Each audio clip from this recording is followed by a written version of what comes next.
sih kepikiran kayak pengen jadi konten kreator yang kontennya viral gitu? Atau cuma asal upload aja tanpa tahu prosesnya? Di video ini kita bakal nunjukin proses dibalik layar untuk jadi content creator. Oh ya, sebelumnya kenalin kami dari kelompok 4. Saya Cahya, Saya Senja, saya Bestari, saya Juli, saya Nadira, saya Indri. Saya Agung Adit. Saya Agung Wahyu.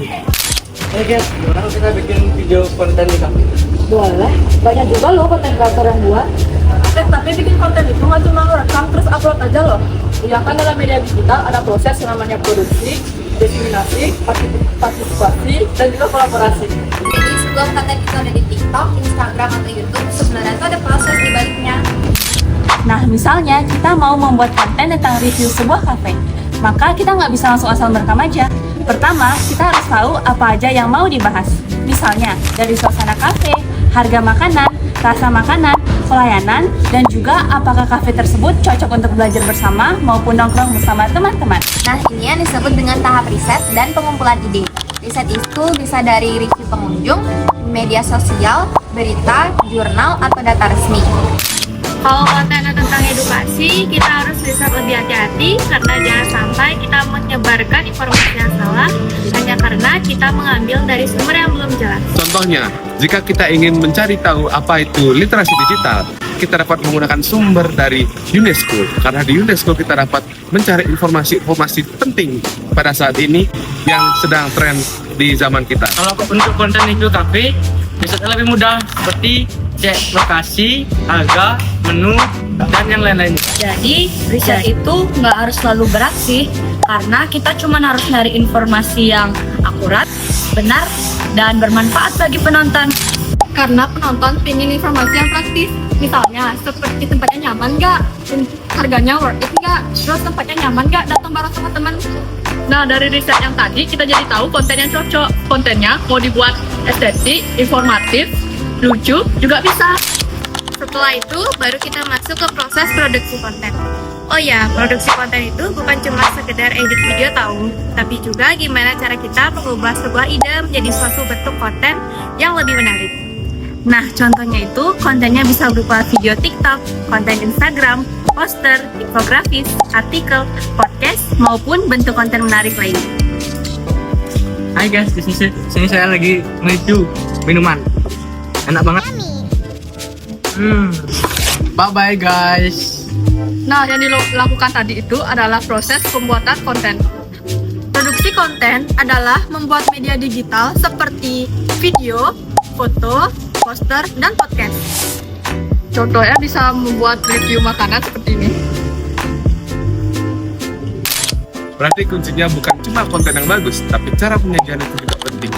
Kadang informasi yang sederhana dapat membuat menarik, dikarenakan visual yang enak dilihat, teks yang mudah dibaca, serta pembukaan yang dinanti oleh para penonton.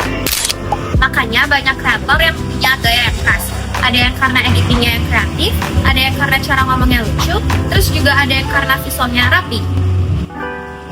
Contohnya itu seperti konten kreator visual dan art creator.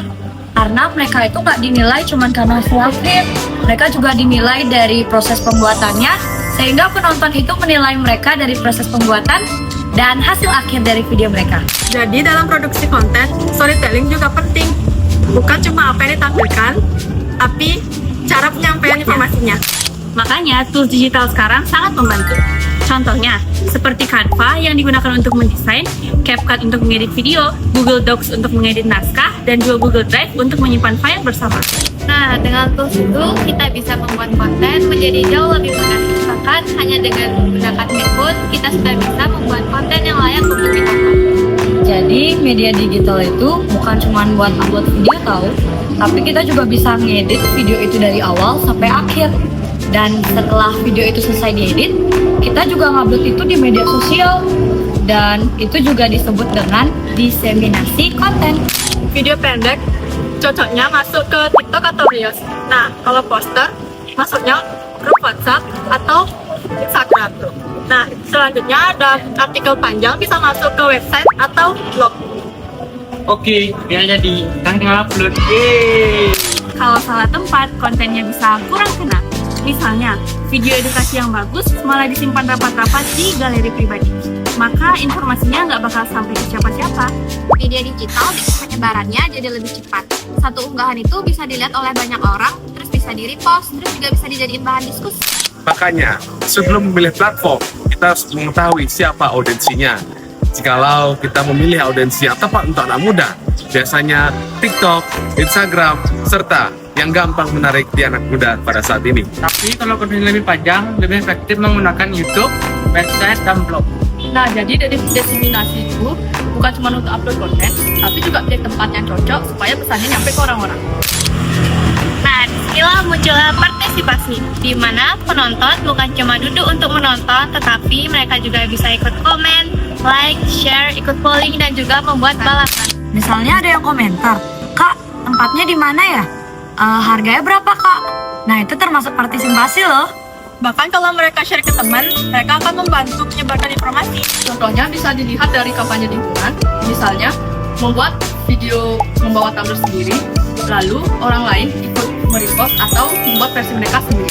Dari situ, konten yang awalnya cuma satu unggahan kecil aja bisa berubah menjadi gerakan yang mengubah banyak orang di sekitar kita. Inilah yang membedakan media digital dengan media lama. Penonton itu bisa ikut merespon, nggak cuma nerima informasi aja. Ada juga kolaborasi dalam satu konten, yaitu riset, bikin skrip, serta editing video. Enaknya kolaborasi sekarang itu kerja nggak harus ketemu, bisa lewat Google Doc, bisa lewat Canva, bisa lewat WhatsApp dan lain-lain. Kalau kerja bareng kayak gini, idenya jadi lebih banyak. Dan hasil kontennya juga bisa lebih rapi karena semua orang punya tugasnya masing-masing. Misalnya satu orang ahli dalam membuat desain, satu orang jago dalam berbicara, satu orang ahli dalam mencari informasi, dan satu orang lagi jago dalam mengedit video. Kalau semuanya digabung, hasil kontennya bisa lebih lengkap dibandingkan dikerjakan hanya satu orang aja. Tapi kita juga harus tetap berhati-hati karena banyak juga di media sosial hoax-hoax yang beredar. Jadi sebelum kita ngupload, kita harus cek dulu apakah informasi itu sudah benar. Intinya jangan cuma mikir, yang penting viral.